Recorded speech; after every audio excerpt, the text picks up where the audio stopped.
एक हमारे साधक थे जिनका ये प्रश्न है कि क्या अप्सरा साधना से व्यक्ति का दिव्य दृष्टि या साधक का जो कुंडलिनी शक्ति है या मूलाधार चक्र जागृत हो सकता है अथवा चक्र अन्य किसी साधना को करने से जागृत हो सकते हैं। तो ऐसे ही प्रश्न और भी बहुत सारे साधक कर चुके हैं और बहुत सारे साधकों के मन में ऐसे प्रश्न उठते भी होंगे। तो यहाँ पर हम ये बताने का प्रयास करेंगे कि अप्सरा साधना करने पर क्या हमारी दिव्य दृष्टि जागृत हो सकती है अथवा अप्सरा साधना करने से कुंडलिनी शक्ति जागृत हो सकती है या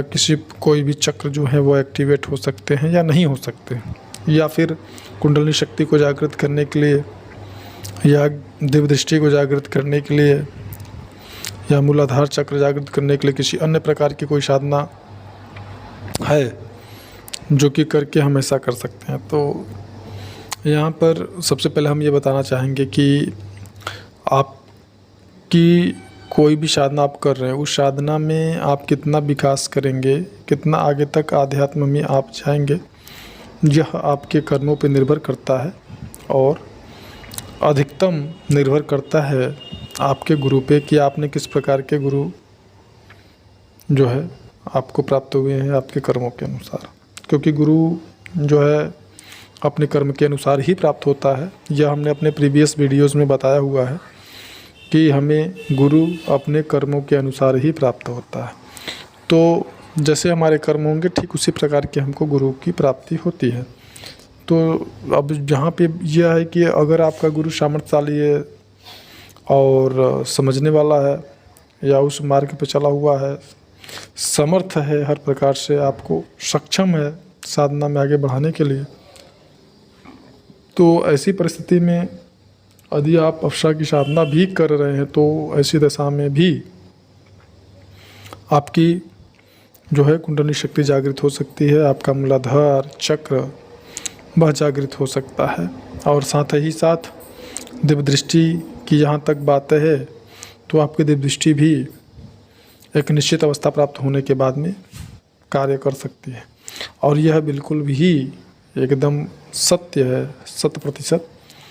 कि यदि आप कठोरता से लगे रहते हैं अप्सरा साधना में तो ऐसी परिस्थिति में आपका मूलाधार चक्र जागृत हो जाता है और कुंडलिनी शक्ति जागृत हो जाती हैं, चक्र आपके एक्टिवेट होने शुरू हो जाते हैं। लेकिन ये सारी प्रक्रियाएं आपकी जो आपका लक्ष्य है उस लक्ष्य के अनुसार ही इसका निर्धारण होता है और आपके गुरु के अनुसार आप यह चीज़ क्लियर कर पाते हैं। क्योंकि अगर आपके गुरु का ये लक्ष्य है कि सिर्फ अप्सरा साधना तक ही सीमित रखना या साधक का ये लक्ष्य है कि हम केवल और केवल अप्सरा साधना ही करना चाहते हैं, तो ऐसी स्थिति में वह अप्सरा साधना को करके उसकी जो भी मनोवांछित इच्छा है, मनोकामना है, उसको पूर्ण करने के बाद में साधक फिर साधना को नहीं करते हैं या उस स्तर से नहीं करते हैं या उतना समय नहीं दे पाते हैं या उतना संयम का पालन नहीं कर पाते, तो फिर वहाँ से उनका पतन हो जाता है, साधना उनकी गिर जाती। तो फिर आगे की साधना बढ़ने का तो सवाल ही पैदा नहीं होता। और जहाँ तक बात करेंगे मूलाधार चक्र के जागृत होने की अथवा कुंडलिनी शक्ति जागृत होने, तो इसमें तो बहुत समय लग जाता है। ऐसे बहुत सारे लोगों को मैं जानता भी हूँ जिनका सालों साल हो गया है, कई साल बीत गए, उनका जो है उनकी कुंडलिनी शक्ति जागृत ही नहीं हुई और चक्र एक्टिवेट होने या फिर जागृत होने की तो बात दूर की बात है। तो ऐसी स्थिति में आप जो है साधना से विमुख हो जाते हैं। लेकिन यदि साधक का ये लक्ष्य है कि नहीं मुझे आगे ही बढ़ना है, भले ही मैंने अप्सरा साधना से शुरुआत किया है, तो ये बिल्कुल 100% सत्य है कि अप्सरा साधना से बहुत ही आध्यात्म के उच्चतम से उच्चतम ऊंचाई को भी वो छू सकता है, प्राप्त कर सकता है। अब दूसरी बात यह है कि अप्सरा साधना में कौन सी साधना किसी अप्सरा की साधना करें तो हमको ये प्राप्त होगा। तो यहाँ पे मैं अन्य अप्सराओं की बात नहीं करूँगा, मैं सिर्फ और सिर्फ उर्वशी देवी की ही साधना करवाता हूँ। और मैं ये जानता हूँ कि मार्गदर्शक या गुरु को किसी को भी उसी रास्ते के बारे में जानकारी देना चाहिए, मार्गदर्शन करना चाहिए जिस पर वो स्वयं चला हो। तो ऐसी परिस्थिति में देवी उर्वशी की साधना को ही मैं साधकों से मैंने अभी तक करवाया है और उसी का मेरा अनुभव रहा है, प्रैक्टिकल भी रहा है कि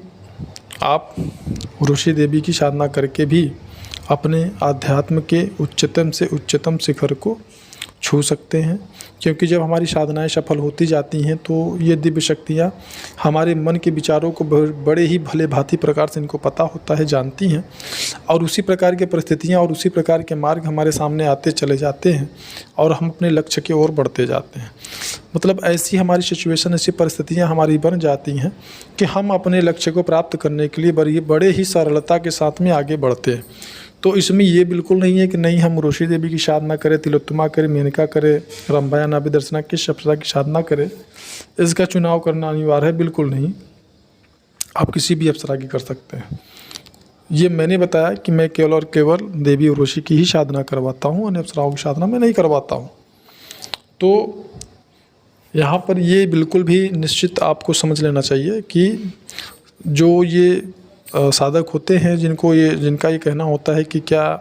अप्सरा साधना से मूलाधार चक्र या कुंडली शक्ति जागृत हो सकती है या दिव्य दृष्टि प्राप्त हो सकती है, तो ये बिल्कुल सत्य है, हो सकती है। यह निर्भर करता है आपके गुरु पे, आपके कर्मों पे, और आप कितने संयमित होकर के, कितना कठोरता से आप साधना को कर रहे हैं और साधना में आप कितना अपना समय बिता रहे हैं और उस साधना को करने का आपका लक्ष्य क्या है। केवल अपनी मनोकामना पूर्ति, संबंधित शक्ति को सिद्ध करना या फिर आध्यात्म में ऊंचाइयों को छूना। धन्यवाद।